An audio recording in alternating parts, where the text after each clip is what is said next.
बिस्मिल्लाहिर्रहमानिर्रहीम। अस्सलाम वालेकुम। आप देख रहे हैं हमारा यूट्यूब चैनल शेख सेहत विजन। आज का जो हमारा इम्पोर्टेंट जो टॉपिक है वो है अबाउट पीडियाट्रिक हेल्थ नर्सिंग और उसके हम यूनिट 1 स्टार्ट करते हैं। क्या है PHN paediatric health nursing unit 1, paediatric health nursing unit 1। ठीक है, we will trying to complete PHN soon as possible. जितना जल्दी हो सके हम ट्राई करेंगे कि हम जो है PHN जल्दी से ख़त्म करें। तो सबसे पहले हम इसके इंट्रोडक्शन करेंगे कि पीडियाट्रिक हेल्थ नर्सिंग क्या है। फिर इसके बाद हम जो है एक्सप्लेन करेंगे उसमें UNCRC है, रूल ऑफ नर्स क्या है, उसमें आखिर में नेग्लिजेंस है, माल प्रैक्टिस है वगैरह सब कुछ हम इंशाल्लाह पढ़ेंगे इस वीडियो में। और जल्द अज जल्द कोशिश करेंगे कि जल्दी से हम ये ख़त्म करें। सबसे पहले हम डिफिनीशन की बात करेंगे। तो डिफिनीशन में सबसे पहले लिखा गया है कि पीडियाट्रिक्स क्या है। क्या है पीडियाट्रिक्स? तो हमारे पास पीडियाट्रिक्स जो है ये क्या है, लैटिन वर्ड है। क्या है? Latin words. पीडिया का मतलब क्या है और एट्रिक्स का क्या मतलब है? पीडिया का मतलब है चाइल्ड। क्या मतलब है इसका? चाइल्ड। और एट्रिक्स का मतलब है ट्रीटमेंट से उसका इलाज हो। ठीक है, तो paediatrics is the branch of medical science which deal with the study of child care. तो ठीक है, उसमें चाइल्ड की केयर करते हैं तो उसको कहते हैं पीडियाट्रिक्स। अब हमारे पास चाइल्ड क्या है? चाइल्ड इसको कहते हैं बर्न से लेकर, जब कोई बच्चा पैदा होते हैं तो बर्न से लेकर 18 ईयर्स तक उसको क्या कहते हैं? चाइल्ड कहते हैं। ये है चाइल्ड की डिफिनीशन। ठीक है, तो हमारे पास जो भी है मतलब है कि जो पीडियाट्रिक्स है उसमें 3-4 चीज़ें बहुत इंपॉर्टेंट है। नंबर 1 उसमें है प्रिवेंशन ऑफ इलनेस। क्या है? Prevention of illness in child में क्या करना है? प्रिवेंशन करना है। दूसरा जो है वो है एलिवेशन फ्रॉम सफरिंग। एलिवेशन के मतलब है कि बच करना है फ्रॉम सफरिंग। सफरिंग से कोई बंदा वगैरह जो क्या एलिवेट करना, प्रिवेंट भी बचाना है, एलिवेशन भी करना है। और एक चीज़ है promotion and restoration of health की प्रोमोशन करना और रिस्टोर करना। ठीक है, एंड रिस्टोरेशन ऑफ हेल्थ। ये क्या है? ये सब हमारे पास इसकी डिफिनीशन है।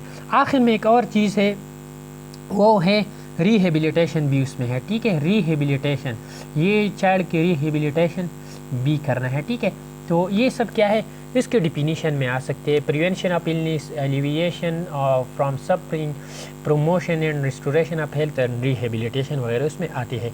एक और बात याद रखिए कि ये एक बंदे के लिए है भी है, इंडिविजुअल के लिए भी है, इंडिविजुअल के लिए भी है, फैमिली के लिए भी है, और इसके साथ साथ फैमिली है, इंडिविजुअल है, ग्रुप्स के लिए भी है, कम्युनिटी के लिए भी है। ठीक है, और पॉपुलेशन के लिए भी है। ठीक है, ये सब और एंड पॉपुलेशन, ये सब के लिए ये कारआमद है। ठीक है, अल्हम्दुलिल्लाह। तो ये हमारे पास क्या थी? पीडियाट्रिक्स की स्पेशल डिफिनीशन थी। ठीक है, तो ये अभी हम आगे स्लाइड में भी पढ़ेंगे कि स्लाइड में क्या है। ठीक है, 1 बाय 1 हम पढ़ते हैं, लेकिन इससे पहले एक चीज़ है वो ये है, उसको कहते हैं फैमिली सेंटर केयर। क्या कहते हैं उसको?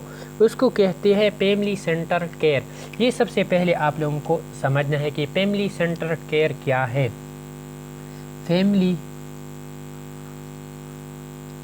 सेंटर केयर, इसका मिसाल ऐसे है कि हमारे पास लेट सपोज कोई बंदा है, कोई बच्चा है, वो बीमार हो गया। ठीक है, और तो फैमिली क्या करेंगे? सारा फैमिली, पेरेंट्स और सब उसमें क्या होंगे? इन्वॉल्व होंगे और इस बच्चे की केयर करेंगे। उसको कहते हैं फैमिली सेंटर केयर। और उसमें 3 चीज़ें बहुत इंपॉर्टेंट है, ये याद रखिए। रिस्पेक्ट, कोलैबोरेशंस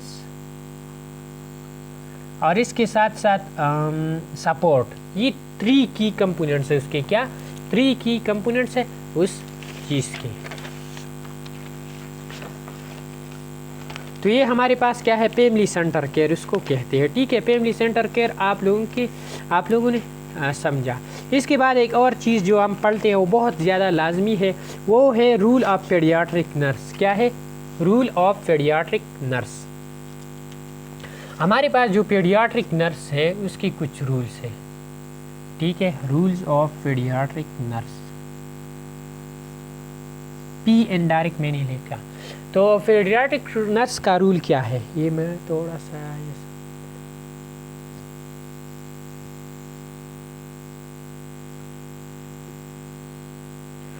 तो हमारे पास जो पीडियाट्रिक नर्स है उसके बहुत से रूल है। इसका प्राइमरी रूल क्या है, सेकेंडरी रूल क्या है और टर्शरी, ये तीन चीज़ें बहुत ज़्यादा लाजमी है आप लोगों को, ठीक है, समझना। प्राइमरी क्या है, सेकेंडरी क्या है और टर्शरी क्या है, ठीक है।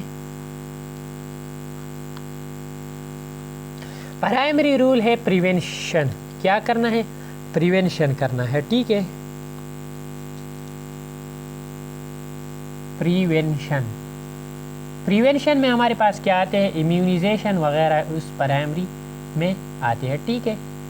सेकेंडरी में है ट्रीटमेंट, क्या करना है, बच्चे की ट्रीटमेंट करना है।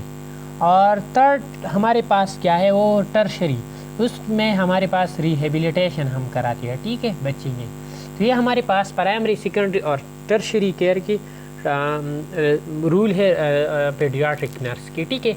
अब हम आते हैं स्लाइड की तरफ, ठीक है, स्लाइड थोड़ा सा पढ़ते हैं, ठीक है, स्लाइड हम अभी पढ़ते हैं।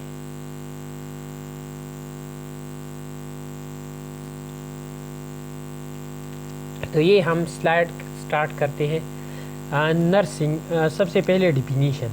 तो nursing is the caring for prevention of illness, the alleviation of suffering and the protection, promotion, restoration of health and care of individual, family, groups, communities and population। तो ये ऑलरेडी हमने पढ़ा है, ठीक है, ये स्लाइड ऑलरेडी हमने पढ़ा। इसके बाद definition of the paediatric nurse continues है, वो है it is the art and science of giving nursing care to children from birth through adolescent. Adolescent का मतलब है अप टू 18 ईयर, ये ऑलरेडी हमने एक्सप्लेन किया, ठीक है। With emphasis to the physical growth, mental, emotional and psychological development. आप लोगों को पता है जब भी हम कोई डिफिनीशन करते हैं तो उसमें मेंटली, फिजिकली, साइकोलॉजिकली, इमोशनली सब हम ये डिजीज़ की में हम ये डिफिनीशन करते हैं, मतलब हेल्थ की हम ये डिफिनीशन करते हैं कि इट इज़ द कंप्लीट से मेंटल, फिजिकल एंड सोशल सब कुछ उसमें आते हैं, ठीक है। तो इस तरह ये डिफिनीशन है।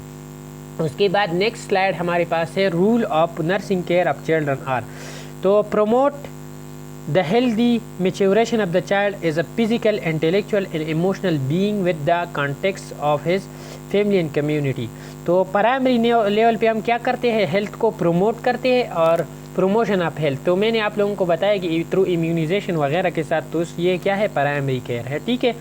इसके बाद provide health care for child who require treatment from disease. तो मैंने आप लोगों को बताया कि ट्रीटमेंट के लिए क्या है, ये सेकेंडरी केयर है।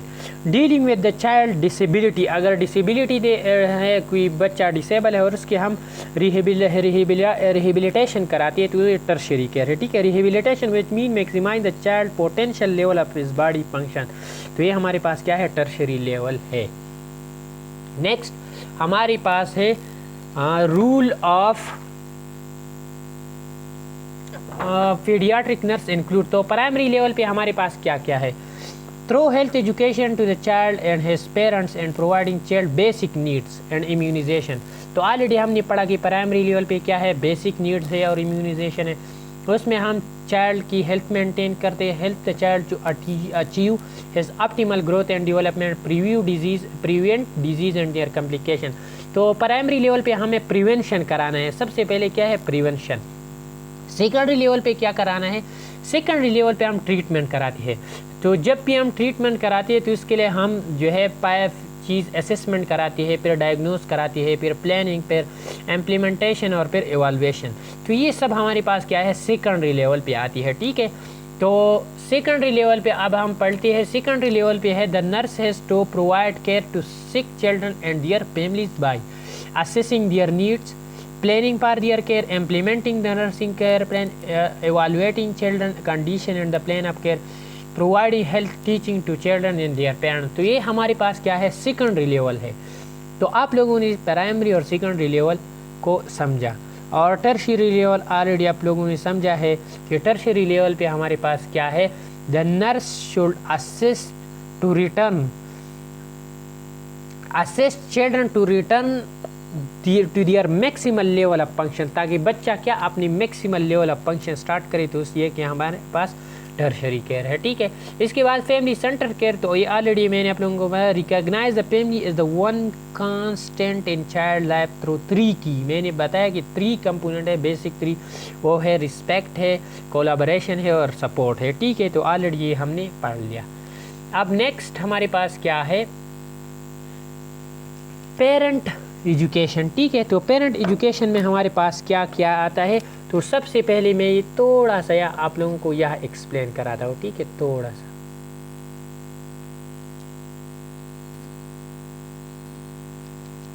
तो अगर हम पेरेंट एजुकेशन के बारे में बात करें, ठीक है, पेरेंट एजुकेशन के बारे में,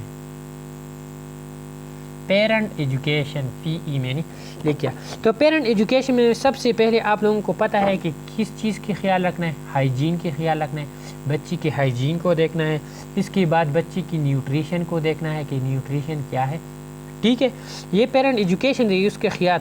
फिर है प्रिवेंटिव एस्पेक्ट, प्रिवेंटिव एस्पेक्ट में सब कुछ आता है, डिजीज़ से भी आता है और एस्पेक्ट भी आते हैं। प्रिवेंटिव एस्पेक्ट में हमारे पास बच्चे को एक्सीडेंट से बचाना है, कौन सी चीज़ से, एक्सीडेंट से बचाना है, डिजीज़ से बचाना है। इसके साथ साथ बच्चे को हीट से बचाना है, ज़्यादा हीट से, ज़्यादा कोल्ड से बचाना है। इसके साथ बच्चे को इम्यूनाइजेशन कराना है, ठीक है। ये प्रिवेंटिव मेजर्स में आती है, ठीक है। फिर इसके बाद आते हैं इलनेस की तरफ। अगर हम बात करें बच्चे की को इलनेस हो गया तो उसको भी मैनेज करना है। और इसके बाद डिस्चार्ज प्लान पेरेंट को बताना है, पेरेंट एजुकेशन में डिस्चार्ज प्लान बताना है। और डिस्चार्ज प्लान में आप लोग 3 चीज़ें बहुत इंपॉर्टेंट है डिस्चार्ज प्लान में। एक है न्यूट्रिशन, दूसरा है बच्चे की न्यूट्रिशन के साथ साथ मेडिकेशन, और तीसरा है फॉलो अप। ये 3 चीज़ें बहुत इंपॉर्टेंट है, फॉलो अप, न्यूट्रिशन और मेडिकेशन, ठीक है। तो ये बहुत ज़्यादा इम्पोर्टेंट है पेरेंट एजुकेशन में, ठीक है। तो अब हम एक्सप्लेन करते हैं पेरेंट एजुकेशन यहाँ कि वो क्या है।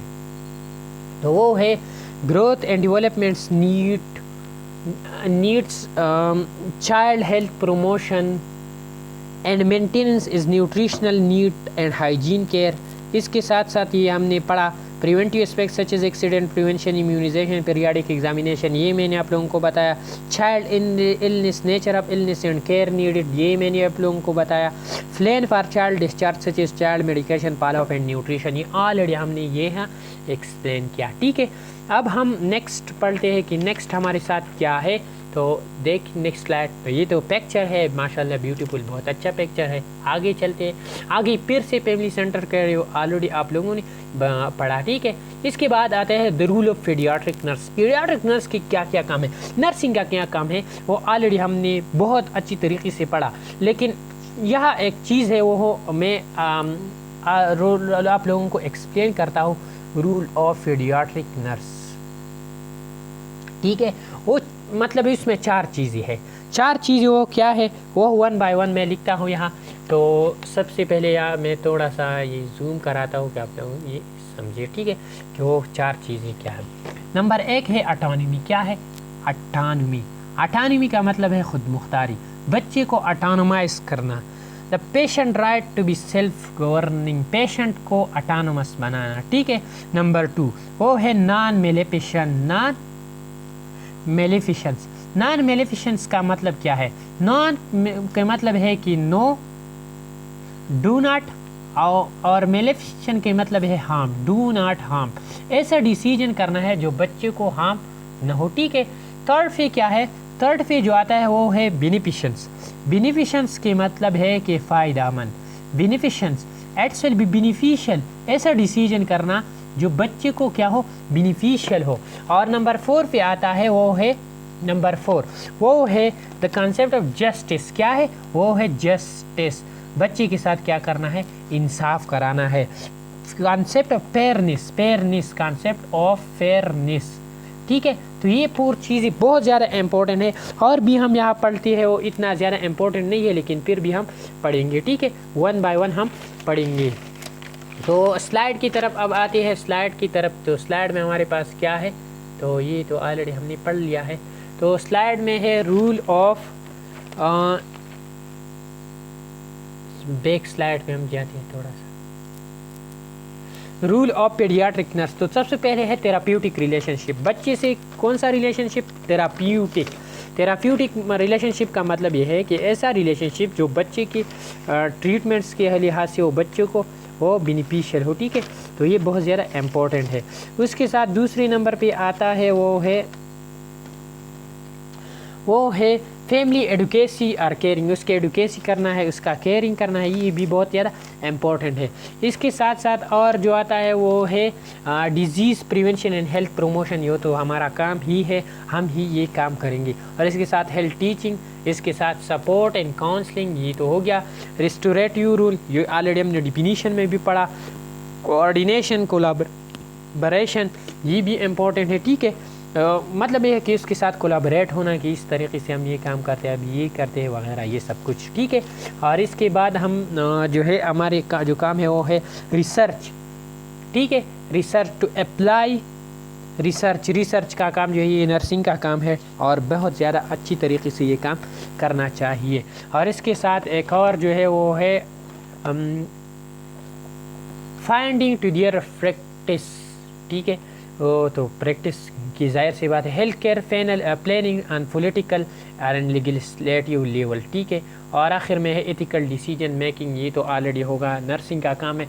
तो ये सब नर्सिंग का ऑलरेडी जो है काम है, इसमें इतना कंसेप्ट नहीं है, 2 बार आप पढ़ेंगे तो ज़रूर आपको ये याद होगा, ठीक है। इसके बाद अब ये एथिकल डिसीजन ये ऑलरेडी मैंने पढ़ा, ऑटोनॉमी होगा, नॉन मेलिफिकेशन होगा और बेनिफिशिएंट होगा, और आखिर में जस्टिस होगा। ऑटोनॉमी में पेशेंट को खुद मुख्तार, non maleficence do not harm, और बेनिफिशिएंट जो पेशेंट की वेलबींग के लिए, और जस्टिस का मतलब है कि ये फेयरनेस हो, ठीक है।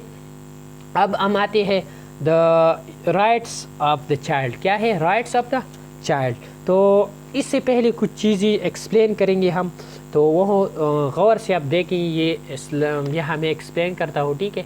तो ये पढ़े अब, ये राइट्स ऑफ चाइल्ड, तो ये हम एक्सप्लेन करते हैं। तो राइट ऑफ चाइल्ड की हम अगर बात करेंगे, राइट ऑफ चाइल्ड, तो ये UNCRC ने एक्सप्लेन किया है। UNCRC का मतलब है United nation convention on the rights of child, ठीक है। तो उसमें उन्होंने क्या क्या लिखा है, तो सबसे पहले उसमें जो है हमारे पास चाइल्ड क्या है, जो चाइल्ड ये 0 से लेकर 18 ईयर्स तक हमारे पास चाइल्ड है। दूसरा अगर हम बात करेंगे तो ये यूनाइटेड नेशन जनरल कमेटी ने 1989 में ये जो है उसका आगाज़ किया, ठीक है। फिर 2009 नवंबर 2009 उसमें कितनी कंट्रीज़ हो गई, उसमें हो गई 194 कंट्रीज़ उसमें शामिल हो गई, ठीक है। ये भी बहुत इम्पोर्टेंट है। और ये बात बहुत अहम है कि उसमें 54 क्या है आर्टिकल्स है। कितने आर्टिकल्स है? 54 आर्टिकल्स पर ये UNCRC जो है ये मुश्तमिल है। तो ये हो गया। और सबसे पहले उसने डिफिनीशन की है, फिर ये 1 बाय 1 हम पढ़ते हैं, लेकिन इससे पहले ये कि उसमें राइट की डिफिनीशन सबसे पहले है। क्या राइट क्या है? हमने बच्चे की राइट की बात करते हैं, लेकिन राइट है क्या? राइट है बेसिक थिंग्स जो ह्यूमन बीइंग्स के लिए एंटेंटेल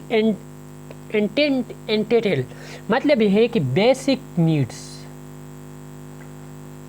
नीड्स ऑफ ह्यूमन बीइंग्स को क्या कहते हैं? राइट है। HB मैंने लिख लिया, ह्यूमन बीइंग, ये हेमोग्लोबिन नहीं है, ह्यूमन बीइंग्स यहाँ है। तो basic needs of human beings scared उसको क्या कहते हैं? उसको राइट कहते हैं, ठीक है। तो ये अभी हम यहाँ थोड़ा सा एक्सप्लेन कराते हैं, ठीक है। तो UNCRC के हवाले से क्यों क्या कहते हैं, तो ये हमने ऑलरेडी पढ़ा। और फिर उसके बाद UNCRC के बारे में क्या है, यूनाइटेड नेशन। तो UNCRC is international agreement across the world which sets out right of children between the age of 0 and 18। ये ऑलरेडी हमने पढ़ा, ठीक है। दूसरा जो बात है वो है adaptation by the UNCRC, adaptation by the UN General Committee in 1989 and it's the most widely adopted all international agreement। ये हमने भी बात की। तीसरा जो बात है वो है as of November 2009 194 countries have ratified it including every member of the United Nations। उसमें every member of United Nation की थी, ये बात याद रखिए, ठीक है। The UNCRC itself consist of 54 article, ठीक है। अभी उसके बाद ये है व्हाट इज़ राइट। तो human rights the basic things that all human beings are entitled in order to survive too. हमने बयान की कि बेसिक नीड्स जो इसके वजह से ह्यूमन बॉडी जो है, ह्यूमन जो है मतलब है सर्वाइव करे, ठीक है। Develop every single person regardless of their age has human rights, and government are responsibility to make sure that people rights can be assessed, ठीक है, और रिस्पेक्ट टू कैन बी। तो ये ऑलरेडी ये क्या है डिफिनीशन है, ठीक है। इसके बाद है children and young people are special right, ये बहुत ज़्यादा इम्पोर्टेंट है। क्यों चिल्ड्रन और यंग पीपल को क्यों ज़्यादा इम्पोर्टेंट राइट है? Children and young peoples, children and young people, तो ये क्या राइट है?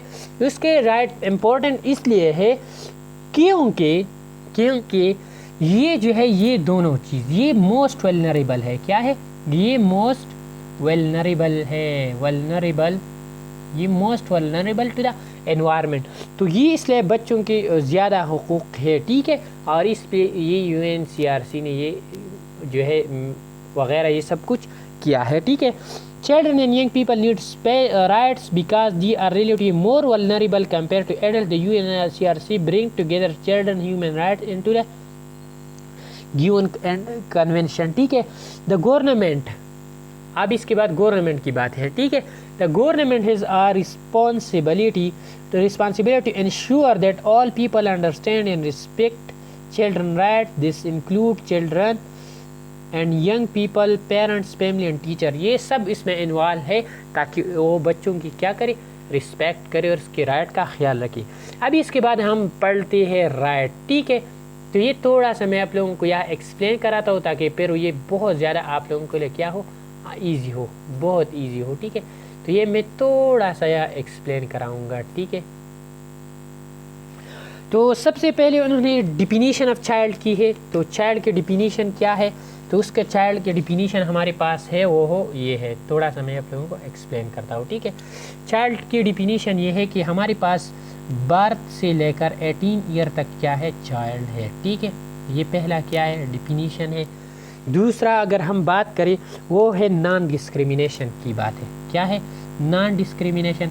नॉन डिस्क्रिमिनेशन की बात ये है कि हम ये नहीं देखेंगे कि ये बच्चा पंजाबी है, ये मुस्लिम है, ये पठान है, ये हिंदू है, ये सिख है, ईसाई है, जो भी है, वो हम बच्चे की हुकूक का ख्याल रखेंगे। हम ये डिस्क्रिमिनेट नहीं करेंगे कि ये है, ये है वगैरह, या ये बॉयज़ है, ये गर्ल्स है, और इसके साथ साथ लैंग्वेज और रिलीजन वगैरह ये सब कुछ हम नहीं देखेंगे, ठीक है।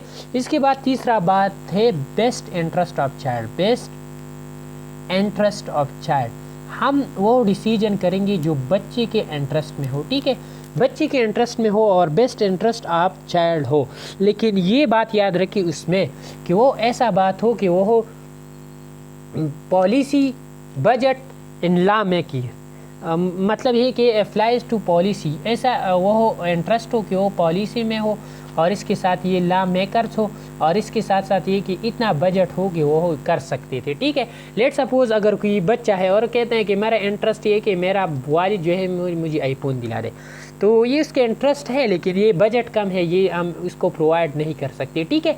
तो ये चीज़ देखेंगे, पॉलिसी देखेंगे कि क्या ये पॉलिसी उसको ये देते हैं कि नहीं, या ये बजट ठीक है, ये या क्या ये कानून में, क्या वो कहते हैं कि मेरा ये इंटरेस्ट है कि मैं कत्ल करता हूँ, तो क्या ये लॉ में है? नहीं है।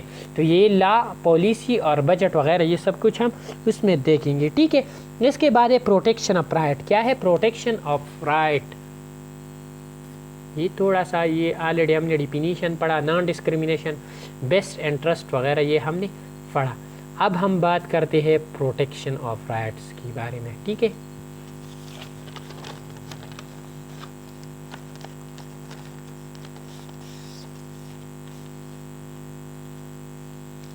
इसके बाद है प्रोटेक्शन ऑफ राइट्स। बच्चे की जो प्रोटेक्शन है उस राइट्स है उसकी क्या करेंगे, प्रोटेक्शन करेंगे, प्रोटेक्शन ऑफ राइट्स, ठीक है। तो ये इम्पोर्टेंट है कि हम बच्चे की जो राइट्स है उसकी प्रोटेक्शन करेंगे। इसके बाद एक और चीज़ है, वो है पेरेंटल गाइडेंस। क्या है? Parental guidance. पेरेंटल गाइडेंस का मतलब ये है कि जो माँ बाप है उसके पेरेंटल रूल्स अदा करेगा, ठीक है, करेगा।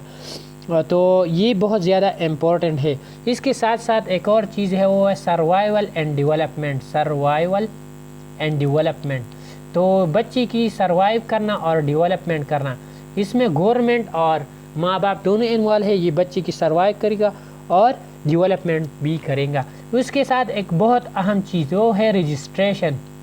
बच्ची की रजिस्ट्रेशन, बच्ची की नेम और बच्ची की जो भी है नेशनलिटी वगैरह, ये सब किसकी रूल है? ये है गवर्नमेंट की, और गवर्नमेंट उसकी नेशनलिटी देगा, उसका रजिस्ट्रेशन करेगा और इसके साथ साथ उसका क्या करेगा?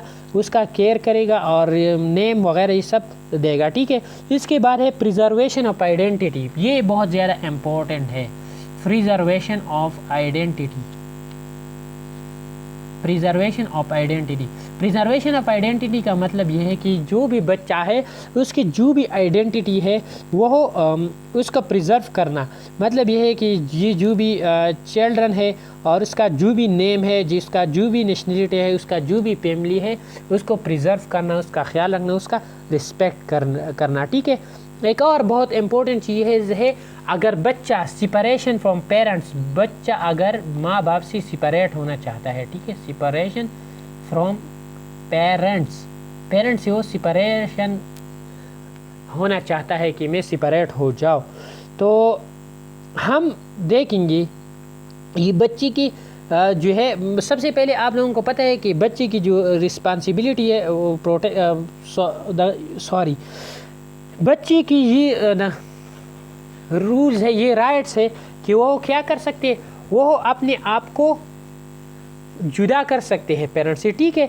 तो ये उस पर ये कोई हर्ज नहीं होगा, ताकि वो अगर वो जुदा अलग रहना चाहता है, ठीक है, तो ये भी उस पर कोई नहीं हुआ। एक और बात है फैमिली यूनिफिकेशन। अगर वो उसकी माँ बाप अलग अलग है, क्या है? Family reunification. तो इस बच्चे के लिए ये यूनिफाई होगा, ठीक है, ये रीयूनिफिकेशन।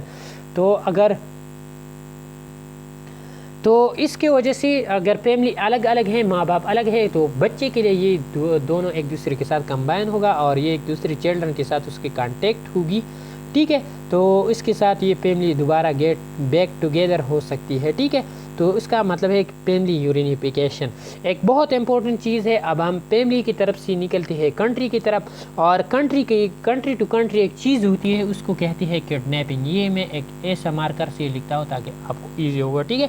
किडनैपिंग जो है ये बहुत ज़्यादा हुआ है। ज़्यादातर बच्चों को जो है ये अगवा होते हैं, किडनैप होते हैं और एक कंट्री से दूसरी कंट्री को भी ये भेज देते हैं। तो ये गवर्नमेंट उसके लिए क्या है? रिस्पॉन्सिबल है गवर्नमेंट, ताकि वो बच्चे को किडनैप से बचाया जाए, ठीक है। इसके बाद है respect for the views of the child. Views of the child का मतलब ये है कि बच्चा अगर कोई कहना चाहता है तो उसका रिस्पेक्ट करना चाहिए। हाँ यार ठीक है, बिल्कुल सही है, ऐसी नहीं ताकि उसके जो बात है वो हम काट दिया जाए कि आप छोटे बच्चे हैं, आपकी क्या पॉइंट ऑफ व्यू है, आप कुछ कह सकते हैं, आपकी जो कहने हैं उस पर हम क्या करें।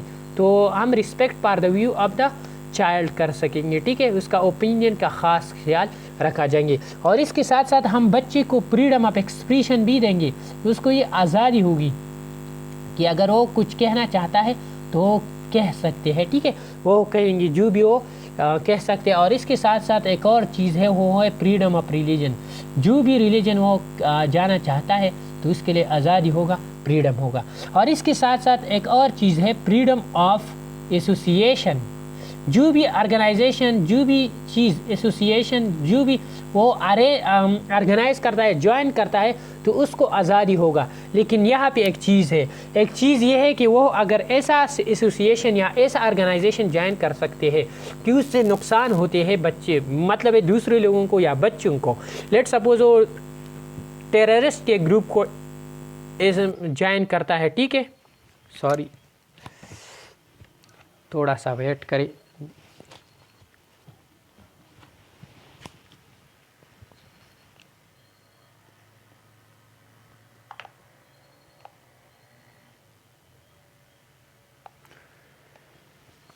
ठीक है।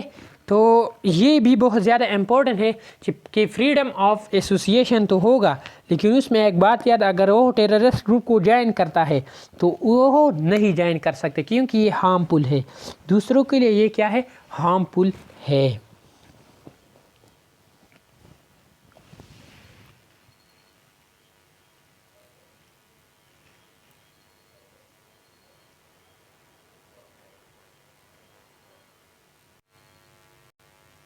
इसके बाद हम आप पढ़ते हैं एक और रूल, वो है बहुत ज़्यादा इम्पोर्टेंट, वो है राइट टू प्राइवेसी। क्या है, right to privacy.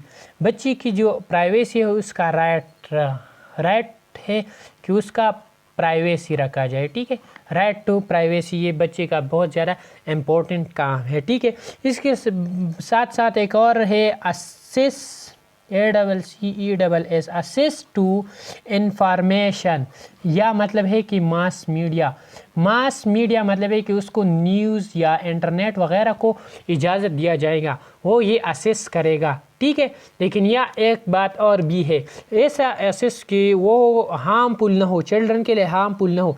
Let suppose अगर आप उसको इजाज़त दे और वो फॉर्न मीडिया वगैरह ऐसा वीडियोज़ वगैरह देखती है कि वो हार्मफुल हो बच्चे के लिए, तो इजाज़त नहीं है, लेकिन वैसे मास मीडिया वगैरह की इजाज़त है। ठीक है, तो ये बहुत ज़्यादा इम्पोर्टेंट है। और एक और वो है protection from all form of violence, protection from violence की तशद्दुद, प्रोटेक्शन फ्रॉम वायलेंस की तशद्दुद से उसको प्रोटेक्ट करना। ठीक है, उसमें बहुत ज़्यादा चीज़ें आती है, फिज़िकली, मेंटली, सोशली, जो भी वायलेंस होती है उन सब का क्या है, प्रोटेक्शन करना है बच्चे की। ठीक है, इसके साथ चिल्ड्रन डिप्रीव्ड ऑफ फैमिली एनवायरनमेंट, ये बहुत ज़्यादा इम्पोर्टेंट वर्ड है, उसको समझिए। ठीक है, चिल्ड्रन डिप्रीव्ड ऑफ फैमिली एनवायरनमेंट, ऐसा बच्चा जो ऐसी फैमिली में है या ऐसे एनवायरनमेंट में है जो डिप्रीव्ड हुआ है, तो उस बच्चे का रिस्पेक्ट दिया जाएगा, उसका एथनिक ग्रुप का, उसका रिलीजन का, उसका कल्चर का, उसका लैंग्वेज का, सब कुछ का ख्याल रखा जाएगा। ठीक है, तो ये बहुत ज़्यादा इम्पोर्टेंट है हम सब के लिए, जो डिप्रीव्ड पीपल है उसका ज़रूर ख्याल रखा जाएंगे, उसका प्राइवेसी वगैरह ये सब कुछ चीज़ों का। ठीक है, एक और चीज़ वो है हमारे पास, वो है एडाप्टेशन। क्या है, एडाप्टेशन, ऐसा बच्चा जो एडाप्ट हुआ है। ठीक है, एडाप्टेशन, एडाप्टेशन, ये दो किस्म के बच्चे, एक है बायोलॉजिकल, एक है एडाप्टिव। बायोलॉजिकल ऐसे है जब हमारे पास एग और स्पर्म मिल के जायगोट बनाता है यूट्रस में और फिर उससे बच्चा पैदा होता है, ये है बायोलॉजिकल। लेकिन अगर लैब वगैरह में पैदा होते हैं तो उसके है एडाप्टेशन। तो वो कहता है अगर कोई बंदा एडाप्ट हुआ है, कोई बच्चा एडाप्ट हुआ है, उसको भी रिस्पेक्ट किया जाएगा, उसका भी ख्याल रखें, जैसे हम बायोलॉजिकल चाइल्ड बच्चे का जो हम रिस्पेक्ट कराते हैं उसके राइट का ख्याल रखते हैं। ठीक है, तो ये बहुत ज़्यादा इम्पोर्टेंट है। और एक और चीज़ वो है रिफ्यूजीज़ एंड डिसेबल, ये दो चीज़ें हैं, दो अलग अलग वर्ड है। ठीक है, तो जो रिफ्यूजीज़ है और डिसेबल चिल्ड्रन है, तो ये बहुत ज़्यादा इम्पोर्टेंट है, उसका स्पेशल ख्याल रखा जाएगा, उसका स्पेशल केयर है। ठीक है, ये उसका राइट है, जो रिफ्यूजीज़ है और डिसेबल है उसका स्पेशल राइट से उसका स्पेशल ख्याल रखा जाएगा। ठीक है, इसके बाद है health services and education services. ठीक है, health services and education services, health services, बच्चे को हेल्थ सर्विसेज प्रोवाइड करना ये बहुत ज़्यादा जिम्मेवारी है, ये गवर्नमेंट की भी है और पेरेंट दोनों की जिम्मेवारी है कि बच्चे को हेल्थ की जो सर्विस है वो प्रोवाइड करेगा। इसके साथ है एजुकेशन, बच्चे को एजुकेशन प्रोवाइड करना। ठीक है, ये भी दोनों, इसलिए हमारे पाकिस्तान में, सिर्फ पाकिस्तान में जो है प्राइमरी लेवल का एजुकेशन जो है वो बिल्कुल क्या है, फ्री है। ठीक है, तो ये भी MCQs के पॉइंट ऑफ व्यू से आप याद रख सकते हैं। ठीक है, और हेल्थ सर्विस में आप लोगों को पता है कि बाहर कंट्री भी यूनिसेफ है, यूनिसेफ है, UNHCR है और यूनाइटेड नेशन है, UNHCR यूनाइटेड नेशन है, WHO है वगैरह, ये सब कुछ इसमें क्या है, अपना रूल जो है वो प्ले करते हैं। ठीक है, तो ये बहुत ज़्यादा इम्पोर्टेंट है।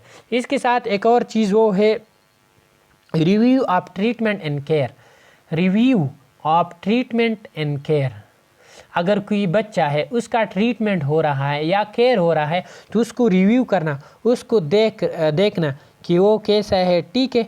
और कोई बच्चा है वो ये ट्रीटमेंट से मुतमईन है कि नहीं, बच्चे की जो विश है वो उसकी क्या ख्वाहिश है कि किस तरीके से उसका ट्रीटमेंट किया जाएगा, तो उन सबको देखना है, ठीक है।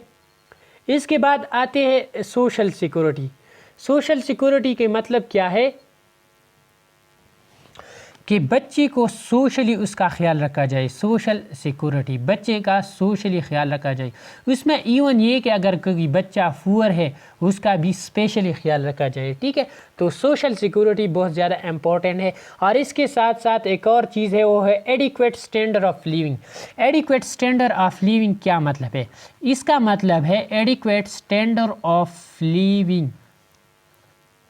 लिविंग रहने के लिए जो एडिक्वेट स्टैंडर्ड है वो चाहिए। जैसे कि आप लोगों को पता है कि ब्रीड, रोटी, कपड़ा, क्लॉथ्स और मकान, हाउस, ये 3 चीज़ें बहुत ज़्यादा इंपॉर्टेंट है एडिक्वेट स्टैंडर्ड ऑफ लिविंग के लिए। तो ये चीज़ें वगैरह ये गवर्नमेंट की जिम्मेवारी है, तो बच्चे को ये चीज़ें देना लाजिमी है, ठीक है। तो ये बहुत ज़्यादा इम्पोर्टेंट है। इसके साथ हमने राइट ऑफ एजुकेशन पढ़ा, लेकिन गोल ऑफ एजुकेशन भी चाहिए। गोल ऑफ एजुकेशन का मतलब ये है कि बच्चे की जो गोल है एजुकेशन की वो उसको देना है, ठीक है, अगर हो सके, ठीक है, तो हो देना है ये, ठीक है। एक और चीज़ स्पेशल केयर, वो है माइनॉरिटीज़ के जो चिल्ड्रन है उसका ख्याल रखना, माइनॉरिटीज़ चिल्ड्रन का स्पेशल केयर रखना चाहिए। ऐसे ना हो कि यार ये माइनॉरिटीज़ है छोड़े वैसे है, ठीक है। तो उसका भी, उसके जो लैंग्वेज है, उसका जो कल्चर है, उसका जो रिलीजन है, जो माइनॉरिटी, उन सब का ख्याल रखना चाहिए, ठीक है। एक और चीज़ वो है लीजर, प्ले एंड कल्चर। ये बहुत ज़्यादा इम्पोर्टेंट है, लीजर, प्ले एंड कल्चर। बच्चे को मौका देना कि वो जो भी करना चाहता है वो क्रिएटिव यूज़ करना, अपना कल्चर जो है वो मतलब इसमें कोई काम करना, कल्चर शो करना वगैरह, उन सबको इसको इजाज़त देना है बच्चे को, ठीक है। और फुर्सत में जो भी वो खेलता है, जो भी करता है, ठीक है, उनको इजाज़त है, उसका राइट है, ठीक है। तो ये बहुत ज़्यादा इम्पोर्टेंट है। और the one and only the basic thing, basic चीज़ है चाइल्ड लेबर। ये बहुत ज़्यादा अहम बात है कि बच्चे फिर कभी आप लेबरी वगैरह नहीं कर सकती, ठीक है। तो चाइल्ड लेबर का स्पेशल केयर रखना चाहिए कि चाइल्ड लेबर जो है उसका स्पेशल केयर रखा जाए, ठीक है। इसके बाद आता है ड्रग एब्यूज़। ड्रग एब्यूज़ के मतलब ये है कि हम ऐसा एनवायरनमेंट प्रोवाइड करें कि बच्चे को ड्रग एब्यूज़ से बचाया जाए, ठीक है। ऐसा एनवायरनमेंट के ड्रग एब्यूज़ से बचाया, ड्रग को भी का खात्मा कराया जाए, क्योंकि ये ड्रग्स बहुत ज़्यादा हार्मफुल है, ठीक है। एंड ये बहुत ज़्यादा इम्पोर्टेंट है, वो है सेक्सुअल एक्सप्लॉयटेशन। सेक्सुअल एक्सप्लॉयटेशन का मतलब ये कि बच्चों पे सेक्सुअली उसका एक्सप्लोजन होती है। उसमें बहुत ज़्यादा इम्पोर्टेंट चीज़ है, वो है पोर्नोग्राफी होती है। उसके साथ साथ प्रोस्टिट्यूशन होती है, पाइश फिल्में वगैरह उस पर ये कराती है, ठीक है। तो सेक्सुअल एक्सप्लॉयटेशन से बच्चों को बचाना है, ठीक है। ये बहुत ज़्यादा इम्पोर्टेंट है। एक और चीज़ है, वो है abduction and selling and trafficking. Abduction, selling and trafficking, उसका क्या मतलब है? उसका मतलब ये है कि बच्चे को अगवा करना और फिर उसको बेचना, ये सौदागरी वगैरह करना, उस बच्चे पे ये सौदागरी वगैरह जो करते हैं उसको एब्डक्शन, सीलिंग और ट्रैफिकिंग कहते हैं, ठीक है। तो बच्चे को इस किस्म चीज़ों से ये बचाना है, ठीक है। इसके बाद आता है अदर फॉर्म ऑफ एक्सप्लॉयटेशन। ये भी उसमें होता है। अदर फॉर्म ऑफ एक्सप्लॉयटेशन का मतलब ये है कि बच्चे को ऐसा किस्म एक्सप्लॉयट न करे कि बच्चे को फ्यूचर को उससे नुकसान पहुँचे, इसके डेवलपमेंट पे कोई नुकसान पड़े, ठीक है, इसके कैरियर पे कोई नुकसान पड़े। तो हमें चाहिए कि बच्चों को इस किस्म की चीज़ों से बचाया जाए, ठीक है। ये गवर्नमेंट की रूल भी है, पेरेंट्स की भी रूल है, ठीक है। तो ये ये राइट्स है बच्चे की, ठीक है। UNCRC ने ये राइट उसके लिए मतलब है कि मुकर्रर की है। उसके बाद detention and punishment. Detention and punishment का क्या मतलब है? आप लोगों को पता है कि सज़ा ना कानूनन जुर्म है, तो बच्चों को पनिशमेंट कभी नहीं देना, ठीक है। डिटेंशन एंड पनिशमेंट का क्या मतलब है कि बच्चे को आप सज़ा नहीं दे सकते, ठीक है। बच्चे को आप डिटेंशन और पनिशमेंट नहीं दे सकते, ठीक है। एक और है वार एंड आर्म फोर्सेस, ये बहुत अहम बात है। बच्चे को जंग में और आर्मी फोर्सेस में नहीं ले सकती, ठीक है। तो आर्म फोर्सेस के लिए कितनी एज चाहिए? 15 इयर्स मस्ट चाहिए, ठीक है। अगर कोई बच्चा चाहता है कि मैं आर्मी जाना चाहता हूँ तो एटलीस्ट उसका एज कितनी होंगी? 15 इयर्स होंगी, ठीक है। एक और बात है rehabilitation of child victim. Rehabilitation of child victim, rehabilitation of child victim का क्या मतलब है? उसका मतलब है कि बच्चे पे जो तशद्दुद वगैरह हुआ है, ठीक है, उसको क्या करना है? रिहेब करना है, उसका रिहेबिलिटेशन करना है, उसका ख्याल रखना चाहिए, ठीक है। ये बहुत ज़्यादा इम्पोर्टेंट है। और एक और चीज़ वो है जुवेनाइल जस्टिस। जुवेनाइल बच्चों को कहते हैं और जस्टिस कहते हैं इंसाफ को। इसी तरीके से उसको इंसाफ देंगे। लेट सपोज़ अगर कोई बच्चा कत्ल करता है, ठीक है, तो ये बहुत बुरी बात है। अब बच्चे को जुवेनाइल जस्टिस का मतलब ये है कि ये हम जेल में तो नहीं जा सकती, ये जेल में हम कभी नहीं डालेंगे, ये भी बात है जुवेनाइल जस्टिस। और लेकिन उसको जो सज़ा है वो इस तरीके से करे कि इंसाफ भी मिले और बच्चे के साथ भी ज़्यादती न हो, ठीक है। तो ये बहुत ज़्यादा इम्पोर्टेंट बात है। एक और बात है respect for superior national standard. Respect for superior national standard, उसका क्या मतलब है? उसका मतलब ये है कि अगर कोई कंट्री ऐसा रूल्स बना देती है जो ये UNCRC से बेहतर है तो उस रूल्स का जो है रिस्पेक्ट किया जाएगा, ठीक है। तो ये है respect for superior national standard, ठीक है। एक और बात है नॉलेज ऑफ राइट्स इम्प्लीमेंटेशन, आखिरी बात है, ठीक है। Knowledge of right implementation and monitoring, इसका मतलब ये है कि नॉलेज हो, बच्चे को भी नॉलेज हो, लोगों को भी इसके बारे में नॉलेज हो, ये जो UNCRC में हमने जो पढ़ा, और सब लोगों को ये इस नॉलेज हो, और ये नॉलेज क्या हो? इम्प्लीमेंट हो, ठीक है। तो ये होना चाहिए, ठीक है। तो ये हमारे पास UNCRC की कुछ रूल थी। अब हम 1 बाय 1 पढ़ते हैं, लेकिन हमने ऑलरेडी पढ़ा, आप थोड़ा सा ओवरव्यू देते हैं उस पर, तो आप लोगों को शायद ये बहुत ज़्यादा इजी लगेगा। UNCRC की ये जो रूल्स है ये इंशाल्लाह आप लोगों को बहुत ज़्यादा अच्छी तरीके से मतलब एक्सप्लेन हुआ है, ठीक है। अभी हम थोड़ा सा यहाँ आते हैं प्रोटेक्शन ऑफ राइट, हमने पढ़ा। पेरेंटल गाइडेंस हमने पढ़ा कि पेरेंटल गाइडेंस क्या है इस बच्चे की, तो वह हमने ऑलरेडी एक्सप्लेन किया कि पेरेंटल गाइडेंस में क्या क्या आती है, ठीक है। थोड़ा सा पढ़ते हैं भी कि पेरेंटल गाइडेंस क्या है। तो पेरेंटल गाइडेंस क्या है? पेरेंटल गाइडेंस है government should respect the right and responsibility of parents, direct the guide in their children. So इसके बाद सर्वाइवल एंड डेवलपमेंट, ये ऑलरेडी हमने एक्सप्लेन किया। रजिस्ट्रेशन, नेम और के नेशनलिटी केयर, ये सब ऑलरेडी एक्सप्लेन किया। प्रिजर्वेशन ऑफ आइडेंटिटी, ये हमने एक्सप्लेन किया कि children have the right to an identity and official record of who they are, ठीक है। तो गवर्नमेंट इसके लिए क्या है? रिस्पॉन्सिबल है। इसके साथ हमने पढ़ा सेपरेशन फ्रॉम पेरेंट्स, ऑलरेडी हमने पढ़ा कि children have the right to live with the parent unless is bad for them, ठीक है। Children whose parent do not together have the right to stay in contact with both parent unless might hurt the child, ठीक है। इसके साथ हमने पढ़ा family reunification के family और इसके मेंबर जो है live different country should be allowed to move between this countries so the parent and child can stay in contact. इसके साथ हमने किडनैपिंग के बारे में बात की। इसके बाद respect for the view of the child, हमने देखा कि ये जो मासूम जो बच्चा है उसके ख्याल रखा जाएंगे, उसकी जो पॉइंट ऑफ व्यू इसका ख्याल। फ्रीडम ऑफ एक्सप्रेशन पढ़ा, freedom of thought and religion पढ़ा, फ्रीडम ऑफ एसोसिएशन पढ़ा। इसके साथ राइट टू प्राइवेसी, उसके राइट है children have the right to privacy, the law should protect them from attack against their web life, their good name, families वगैरह।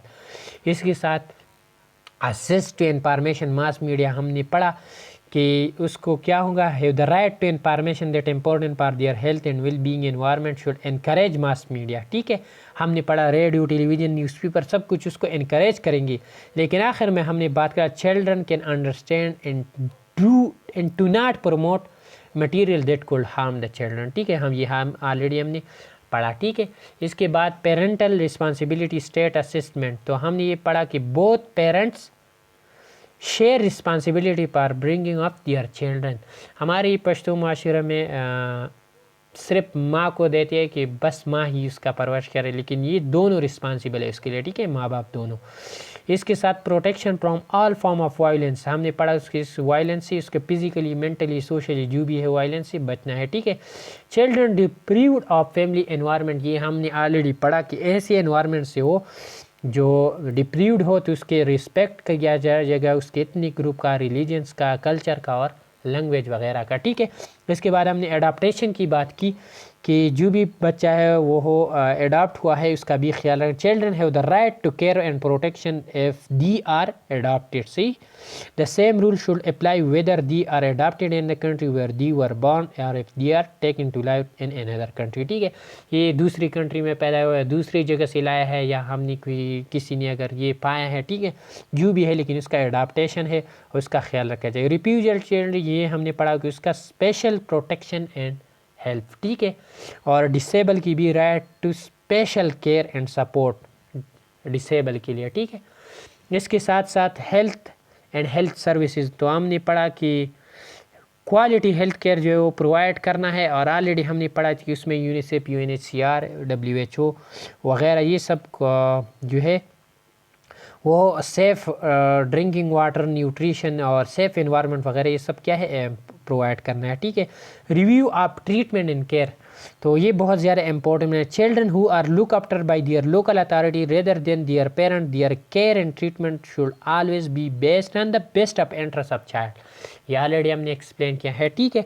इसके बाद हमने पढ़ा सोशल सिक्योरिटी, तो सोशल सिक्योरिटी हमने पढ़ा कि they are poor or in need, तो गवर्नमेंट को चाहिए कि उसके जो सोशल सिक्योरिटी वगैरह उस सबको पूरा करे। इसके बाद हमने पढ़ा एडिक्वेट ऑफ स्टैंडर्ड लिविंग, तो children have the right to standard of living, इसमें हमने पढ़ा कि good enough to meet their physical and mental need, इसमें फूड है, क्लॉथ है, हाउस है वगैरह। इसके बाद राइट ऑफ एजुकेशन, तो ऑलरेडी हमने पढ़ा। गोल ऑफ एजुकेशन भी हमने पढ़ा, और चिल्ड्रन माइनॉरिटीज़, इंडिजिनस ग्रुप वगैरह उसके बारे में हमने पढ़ा कि उसके जो कल्चर है, लैंग्वेज है, रिलीजन है वगैरह उन सब का ख्याल रखना चाहिए। इसके बाद लीजर प्ले एंड कल्चर, ये भी ऑलरेडी हमने एक्सप्लेन किया है कि wide range of culture, artistic and other recreational activities में ये क्या ज्वाइन कर सकते हैं। चाइल्ड लेबर, ये एक्सप्लेन किया, हार्म दियर हेल्थ और दियर एजुकेशन अगर हो तो चाइल्ड लेबर नहीं हो कर सकती, ठीक है। ड्रग एब्यूज़ ऑलरेडी एक्सप्लेन किया, ठीक है। Sexual exploitation, abduction, sale and trafficking हो गया है। अदर फॉर्म एक्सप्लॉयटेशन इसकी ज़रूरत नहीं है, हमने बहुत ज़्यादा अच्छी तरीके से एक्सप्लेन किया है। डिटेंशन एंड पनिशमेंट, ये ऑलरेडी हमने एक्सप्लेन किया है कि no one is allowed to punish children in cruel और हार्मफुल वे, ठीक है। इसके बाद war air and arm forces, तो ये भी ऑलरेडी हमने एक्सप्लेन किया कि ये 15 ईयर्स से ज़्यादा होना चाहिए, ठीक है, अगर आर्म फोर्स में कोई जाना चाहते हैं। रिहेबिलिटेशन ऑफ विक्टिम्स, अगर किसी का साथ जुल्म हुए, नाइंसाफ़ी हुए तो उसका स्पेशल केयर रखना चाहिए, तो ये भी ऑलरेडी एक्सप्लेन हुआ है, ठीक है। जुवेनाइल जस्टिस, तो ये बहुत ज़्यादा इंपॉर्टेंट बात है उसमें, children who are accused are breaking the law have the right legal help and their treatment in justice system that respect their right, ठीक है। तो इस तरीके से उसका जस्टिस रखना चाहिए। Respect for superior national standard, तो ऑलरेडी हमने एक्सप्लेन किया कि if the law of the country provide better protection of children rights then the articles in this convention those law should be apply, तो already हमने ये explain किया। और आखिर में है knowledge of rights implementation and monitoring, तो हमने ये पढ़ा कि जो है ये अप्लाई करना चाहिए और इम्प्लीमेंट करना चाहिए, ठीक है।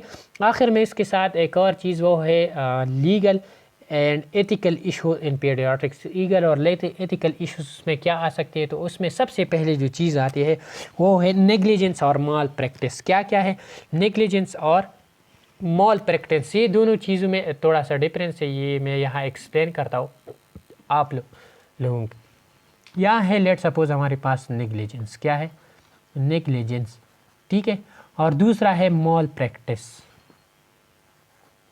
Mall practice.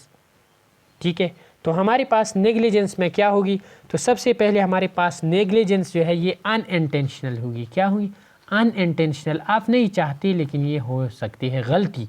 ये ऑलरेडी सबसे पहले आप लोगों को मैं कि कोई गलती हो जाए तो उसमें नेग्लिजेंस है और माल प्रैक्टिस है। ठीक है, दूसरा जो है वो माल प्रैक्टिस वो इंटेंशनल है। क्या है, इंटेंशनल है। ठीक है, तो ये बहुत ज़्यादा इम्पोर्टेंट है। और ये है जनरल जो है गलती है, और ये है प्रोफेशनल। ठीक है, तो इसमें ब्रीच ऑफ ड्यूटी होती है। ठीक है, ब्रीच ऑफ ड्यूटी, और इसमें जो है ब्रीच ऑफ ड्यूटी होती है लेकिन वो क्या, प्रोफेशनली होती है। ठीक है, और ये इतना नॉट हार्म, ये इतना नुकसानदेह नहीं होता, बल्कि ये जो है ये मोस्ट हार्मफुल होता है। ठीक है, ये जो माल प्रैक्टिस है। तो अब मैं आप लोगों को एग्जांपल देता हूँ। ये एक नर्स है और वो ड्यूटी करता है लेकिन इसमें एक गलती करता है, तो ये माल नेग्लिजेंस हो सकती है। अगर कोई लेट सपोज स्वीपर्स है और वो ऐसा काम करते हैं कि इंजेक्शन पेशेंट को लगाते हैं, तो ये गलती करते हैं, तो ये क्या है, माल प्रैक्टिस, क्योंकि ये है प्रोफेशनली, मतलब है कि प्रोफेशनली वो गलती कराते हैं, तो ये क्या है, माल प्रैक्टिस है। ठीक है, तो आप लोगों को ये बहुत ज़्यादा समझना ज़रूरी है।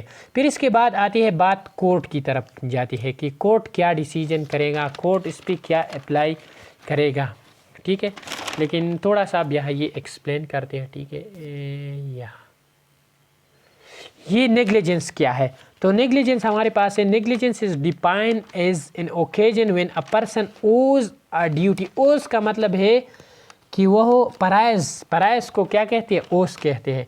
वो परायज सर अंजाम दे to another and through failure to fill the duty cause harm, और इसकी वजह से हार्म हो सकती है। ठीक है, और माल प्रैक्टिस इज प्रोफेशनल नेग्लिजेंस, ये ऑलरेडी हमने बहुत अच्छी तरीके से ये सब कुछ क्या क्या एक्सप्लेन किया है। ठीक है, अब हम आती है एक और चीज़ की तरफ कि वो कोर्ट उसके बारे में क्या कहती है। ठीक है,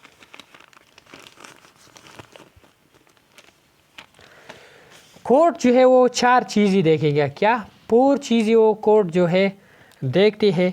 नंबर 1, यह एक्सप्लेन करता हूँ। ठीक है, कोर्ट जो है वो कौन सी 4 चीज़ें देखेगा, वो है नंबर 1, ओज ड्यूटी ओड, क्या उन्होंने ये ड्यूटी सर अंजाम दी थी कि नहीं, वो ड्यूटी कर रहा था कि नहीं, कर रही थी या कर रहा था कि नहीं। ठीक है, दूसरा ब्रीच ऑफ ड्यूटी में 5 चीज़ें आती है, 5R आती है। ठीक है, 5R, वो 5R क्या है, उसमें राइट क्लाइंट है, right medication, right dose, right route और राइट टाइम है। ये स्लाइड में आने वाला है। ठीक है, और ब्रीच ऑफ ड्यूटी की तीसरे नंबर पर जो है वो है काज ऑफ डैमेज, ये जो नुकसान हुआ है उसका काज क्या है। ठीक है, और चौथी नंबर पर है वो देखते हैं कि कितना नुकसान हुआ है, डैमेज ऑफ द क्लाइंट, कि क्लाइंट कितना नुकसान क्लाइंट को हुआ है। ठीक है, तो ये 4 चीज़ें जो है ये कोर्ट जो है वो ज़रूर देखेगा। ठीक है, देखेगा, ठीक है, सॉरी देखेगा नहीं, देखेगा। तो ये बहुत ज़्यादा इम्पोर्टेंट है, तो ये अभी थोड़ा सा एक्सप्लेन करते हैं। ठीक है, तो माल प्रैक्टिस और नेग्लिजेंस, और ये हाँ ऑलरेडी हमने एक्सप्लेन किया। ठीक है, फिर इसके बाद एक और स्लाइड जो है ब्रीच ऑफ ड्यूटी, ये हमने पढ़ा। ठीक है, इसके बाद है स्टेटस, इसके बाद ये है कि अगर कोई गलती करते हैं तो उसके साथ हम क्या क्या कर सकते हैं। तो उसके कहते हैं state nursing practice act in PNC rule regulation define the scope and limitation of professional nursing practice vary from state to state but have common elements. ये स्टेट टू स्टेट डिफरेंट है लेकिन कॉमन एलिमेंट्स में क्या है। Number 1 है formal रिप्रीमेंट के मतलब है कि सख्त मुलामत करना। ठीक है, ये डिफरेंट टाइप्स ऑफ पेनल्टी है, तो सबसे पहले सख्त मुलामत करना। दूसरा है पीरियड ऑफ प्रोबेशन, ऐसी पीरियड में डालना कि वो सख्त इम्तिहान में डालना वगैरह, ये सब ये पीरियड ऑफ प्रोबेशन, फाइन्स लगाना है। और लिमिटिंग, सस्पेंडिंग और रिवोकिंग लाइसेंस। रिवोकिंग लाइसेंस का मतलब है कि ब्लॉक करना, लाइसेंस कुछ वक्त के लिए ब्लॉक करना। तो ये क्या है, ये डिफरेंट पेनल्टीज़ है, ये पीएनसी के रूल्स के मुताबिक है, ये स्टेट टू स्टेट वगैरह ये क्या है डिफरेंट होती है, ठीक है। लेकिन ये कुछ हमने ये 3-4 किस्म की पेनल्टीज़ वगैरह हमने अभी पढ़ा, ठीक है। इसके बाद आते हैं इन्फॉर्म कंसेंट। तो इन्फॉर्म कंसेंट में 2 चीज़ें बहुत इंपॉर्टेंट है, ठीक है। थोड़ा सा मैं यहाँ एक्सप्लेन करता हूँ कि इन्फॉर्म कंसेंट में क्या होते हैं, ठीक है। इन्फॉर्म कंसेंट के लिए मैं यहाँ लिखता हूँ IC, क्या IC। इन्फॉर्म कंसेंट में उसके सबसे पहले इन्फॉर्म कंसेंट ये है कि रिस्क एंड बेनिफिट्स देखती है, क्या रिस्क एंड बेनिफिट्स, जो भी है उसके रिस्क देखती है और बेनिफिट्स देखते हैं, ठीक है। और इन्फॉर्म कंसेंट में 4 चीज़ें जो है ये लाजमी होगा, मस्ट इंक्लूड दिस 4 थिंग। और वो 4 चीज़ें क्या है, वो है नंबर 1 नेचर ऑफ प्रोसीजर की, उसका नेचर जो है वो कैसा है प्रोसीजर की, ठीक है। उसकी हैज़र्ड क्या है, नुकसानात क्या है, ठीक है। इसका अल्टरनेटिव मेथड की अल्टरनेटिव क्या रास्ता है उसका, मैं अभी इसका एग्जांपल आप लोगों को देता हूँ, ठीक है। और इसके बेनिफिट्स क्या है, ठीक है। तो risk and benefits already hazard और बेनिफिट्स हो गया, लेकिन नेचर और अल्टरनेटिव भी हमने उसमें बात की। लेट सपोज ये हमारे पास एक पेशेंट है और ये किडनी का पेशेंट है, ठीक है, और इसमें यहाँ स्टोन है, ठीक है। अब इसके लिए हम कहते हैं कि लेज़र से उसका ट्रीटमेंट कराते हैं, ठीक है। तो सबसे पहले आप उसमें लिखेंगे नेचर की, ये कौन सी चीज़ है, लेज़र से होती है, ठीक है। तो ये हो गया। अब इसकी हैज़र्ड की बात ये कि हम ये लेज़र से जब हम ये किडनी जो है ये स्टोन जो है वो ब्रेक कराते हैं, तो ये जब ब्रेक होगा तो ये किडनी को भी डैमेज हो सकती है और इसके साथ साथ कैंसर की भी चांसेस हो सकती है, ठीक है। तो ये इसकी क्या है नुकसानात है। अल्टरनेटिव मेथड क्या है, आप उसको कहते हैं कि इसके लिए हम PCNL करा सकते हैं, PCNL करा सकते हैं या सर्जरी वगैरह करा सकते हैं, ठीक है। तो ये क्या है अल्टरनेटिव मेथड है, ठीक है। और बेनिफिट इसका क्या है, इसका ये बेनिफिट है कि लेट सपोज अगर हम लेज़र से उसका ये सर्जरी करें, अगर ये बोन ब्रेक हुआ तो ये आसानी से यूरिन में निकल जाएगा और आप बड़े सर्जरी से और बड़े चीज़ों से आप बच जाएंगे, ठीक है।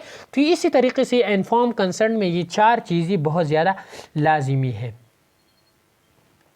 एक बहुत बड़ा MCQs है कि कब हमारे पास इन्फॉर्म कंसेंट की ज़रूरत नहीं है।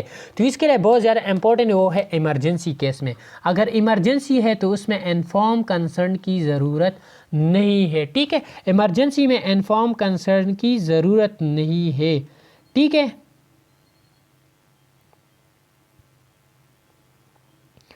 तो ये बहुत ज़्यादा लाजिमी है, ठीक है, ये चीज़ें बहुत ज़्यादा लाजिमी है। अब हम थोड़ा सा एक्सप्लेन करते हैं कि हमने क्या पढ़ा, ठीक है। तो ये ऑलरेडी हमने एक्सप्लेन किया। इसके बाद इन्फॉर्म कंसेंट हमारे पास क्या है, तो inform consent is a duty of health care provider discuss the risk and benefits of a treatment procedures with client friend to give the care, ये ऑलरेडी हमने एक्सप्लेन किया, ठीक है। इन्फॉर्म कंसेंट की ये 4 चीज़ ऑलरेडी हमने एक्सप्लेन किया। When inform consent is not required in case of emergency situation, तो इमरजेंसी सिचुएशन में इन्फॉर्म कंसेंट की ज़रूरत नहीं है। इसके साथ इन case of health care provider have made और responsible attempt to contact the child parent, ये बहुत ज़्यादा इंपॉर्टेंट बात है। इन चीज़ों में इन्फॉर्म कंसेंट की ज़रूरत है अभी, ठीक है। In case if health care provider have made a reasonable attempt to contact the child parent, अगर रीजनेबल कोई अटेम्प्ट करते हैं चाइल्ड के लिए तो चाइल्ड पेरेंट के साथ कांटेक्ट मस्ट होना चाहिए, ठीक है। Evaluation and treatment of child for suspected physical sexual abuse, अगर सस्पेक्टेड फिजिकली या सेक्सुअल एब्यूज़ हुआ है इसके इवैल्यूएशन करते हैं या उसका ट्रीटमेंट कराती है तो इसके लिए भी इन्फॉर्म कंसेंट ज़रूरी है और पेरेंट के साथ मिलना है।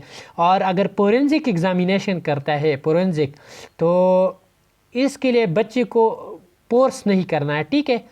और उसका जीनिटल या रेक्टल एग्जामिनेशन के वो फोर्स नहीं करा सकते, ठीक है। ये इन्फॉर्म कंसेंट के लिए, क्योंकि उसकी प्राइवेसी भी बहुत ज़्यादा ज़रूरी है, ठीक है। अगला जो चीज़ है वो क्या है, अगला स्लाइड नेक्स्ट क्या है slide, when minor can consent for care, तो ये ऑलरेडी मैं यहाँ 3 बातें करता हूँ कि सेक्सुअली ट्रांसमिटेड डिजीज़ है या वगैरह, या कंट्रासेप्शन है या प्रेगनेंसी है, या अल्कोहल की ट्रीटमेंट के बारे में, तो बच्चा उसके लिए कंसर्न दे सकती है। ठीक है। केयर इन्वॉल्विंग प्रेगनेंसी, कॉन्ट्रासेप्शन और transmitted treatment of STDs, drug and alcohol treatment, तो इसके लिए बच्चा जो है वो कंसर्न दे सकती है। ठीक है। और ये बात दोबारा वो एक्सप्लेन हुआ है। ठीक है। तो when a minor can concern पर care, a minor can concern to care as long as the individual demonstrate the maturity to understand the risk and benefit of the treatment। ठीक है। उसके बाद एक और चीज़ है parental consent of after divorce. Divorce के बाद पेरेंटल जो है वो कंसेंट है। तो इसके लिए दो चीज़ें है, एक को कहते हैं लीगल कस्टडी और दूसरी को फिजिकल कस्टडी कहते हैं। लीगल कस्टडी उस कस्टडी को कहते हैं जो बच्ची को की वेलफेयर के लिए हो, इसके लिए एजुकेशन के लिए हो, इसके जो प्रॉपर्टी वगैरह ये सब के लिए क्या है, ये है हमारे पास लीगल कस्टडी। और फिज़िकल कस्टडी हमारे पास जो डे बाय डे की जो केयर है वगैरह, ये जो बच्ची पर जो फिज़िकली कंट्रोल जो करते हैं वो फिज़िकल कस्टडी है। ठीक है। तो ये दोनों पे फ़र्क होना चाहिए। तो हमारे पास जो बच्ची की हेल्थ की बारी है तो उसको लीगल कस्टडी में लिया जाएगा, उसका लीगल कस्टडी होगा और लीगली उसका जो है उसके लिए कंसेंट होगा। ठीक है। और इसके बाद है rule of medical care by parent और चाइल्ड। तो ये बहुत ज़्यादा इम्पोर्टेंट बात है। वो बात ये है कि अगर कोई माँ बाप जो है कस्टडी में आ गया है, ठीक है, तो सिर्फ और सिर्फ जो है रिलीजियस बिलीफ जो है ये पेरेंट्स जो है वो बचा सकते हैं। ठीक है। तो religious belief state can make legal decision for the child. ठीक है। वो लीगली डिसीजन ले सकते हैं। ठीक है। वो चाहे जैसे भी हो। ठीक है। उसके बाद है वो ये बात मैंने ऑलरेडी बताया, refusal of medical care by parent और चाइल्ड। तो इसमें है कि some state use child abuse status that makes medical neglect from abuse legal justification, take custody of child who needs medical care. No religious exemption clause only prevent the parents from being prosecuted for medical neglect। उसका मतलब ये है कि अगर कोई बच्चे की negligence होती है, उसके जो हेल्थ है उसकी नेग्लिजेंस होती है, बच्चे की जो ट्रीटमेंट है ये वगैरह एट्सेट्रा, उसका नेग्लेक्ट हुआ है तो पेरेंट्स उसके लिए लीगल कस्टडी में आ जाएगा। वो मतलब है कि वो किसके माँ बाप जो है प्रोसिक्यूटेड होगी, वो कोर्ट को जो है अपना जवाब देगा। लेकिन अगर वो बिलीफ मतलब रिलीजियस एग्जेम्पशन से बात करेंगे, रिलीजियस कोई बात करेगा तो फिर वो जो है वो ट्रीटमेंट या जो भी नेग्लिजेंस है वो ये मतलब एक वो अपनी रिलीजियस बेस भी उसका जो है निगेटिव मतलब ये इसका रिफ्यूज़ करा सकती है। ठीक है। तो ओनली रिलीजन जो है वो बचा सकती है। ठीक है। अब बात है obtaining and palm consent under special circumstances. Special circumstances हमारे पास तीन चीज़ें हैं। वो तीन चीज़ें क्या है, अगर टिश्यू या ऑर्गन डोनेशन है या जेनेटिक टेस्टिंग है या हमारे पास है एक्सपेरिमेंटेशन ऑन चिल्ड्रन। तीन चीज़ें हैं, डोनेशन ऑफ ऑर्गन और टिश्यू, जेनेटिक टेस्टिंग और एक्सपेरिमेंटेशन विद चिल्ड्रन। तो इन तीन चीज़ों में हम कंसेंट जो है स्पेशल कंसेंट देंगे। ठीक है। तो सबसे पहले है consent for donation of tissue और ऑर्गन। तो इसमें बात ये है कि सबसे पहले हम उसके रिस्क और बेनिफिट देखेंगे, उसका डोनर भी देखेंगे और उसका जो है प्रॉपर रिसिपिएंट और डोनर की जो है उसका मैच कराएंगे कि क्या ये पॉसिबल है या ये नहीं है, क्या ये ठीक है कि नहीं है। ठीक है। तो ये बहुत ज़्यादा इंपॉर्टेंट है। इसके साथ कंसेंट फॉर जेनेटिक टेस्टिंग, अगर जेनेटिक टेस्टिंग है तो ये हमारे पास ये एक डिलेमा क्रिएट करते हैं न्यू टेक्नोलॉजी से क्या कराया जाए या नहीं। ठीक है। तो उसका भी हम बेनिफिट और रिस्क देखेंगे और फिर उसका डिसीजन देंगे। ठीक है। लेकिन यहाँ पे लिखा है कि genetic testing should not be perform on a child unless the result of test will serve the best interest of child. Interest of child जो है ये उसमें मस्ट है। ठीक है। इंटरेस्ट ऑफ चाइल्ड को ज़रूर उसमें देखना है। ठीक है। इसके बाद क्या है, इसके बाद है कंसेंट फॉर एक्सपेरिमेंट। एक्सपेरिमेंट के लिए अगर कोई कंसेंट होने जा रहा है तो क्या है, तो लिखा गया है कि all research facility that receive federal fund must comply with federal regulation. ये बात आप लोगों को याद रखना चाहिए कि हमारे पास जो रिसर्च है उसको फेडरल जो है वो फ़ंड देते हैं वगैरह सब कुछ, ठीक है। और ये इंस्टीट्यूशनल रिव्यू बोर्ड जो है ये फैसला करेगा और इसके बाद जो है उसका जो एक्सपेरिमेंट जो है चिल्ड्रन पे वगैरह ये सब होगा। लेकिन एक और बात ये लाजमी है कि बच्चा जो है वो इस पर राज़ी होगा, ठीक है। ये बहुत ज़्यादा इम्पोर्टेंट है। और बच्चा भी नहीं, उसके साथ पेरेंट्स, और एक पेरेंट्स नहीं दोनों पेरेंट्स उस पर राज़ी हो तब जो है उसको एक्सपेरिमेंट कराया जा सकता है, ठीक है। इसके बाद आती है बात कॉन्फिडेंशियलिटी की। तो कॉन्फिडेंशियलिटी की बात ये है कि हम जो भी बच्चे उसके कॉन्फिडेंशियल उसका ख्याल रखना चाहिए। ये पीएनसी के रूल्स में भी है, वैसे भी रूल्स है, और ये यूएनसीआरसी में हमने भी पढ़ा, ठीक है।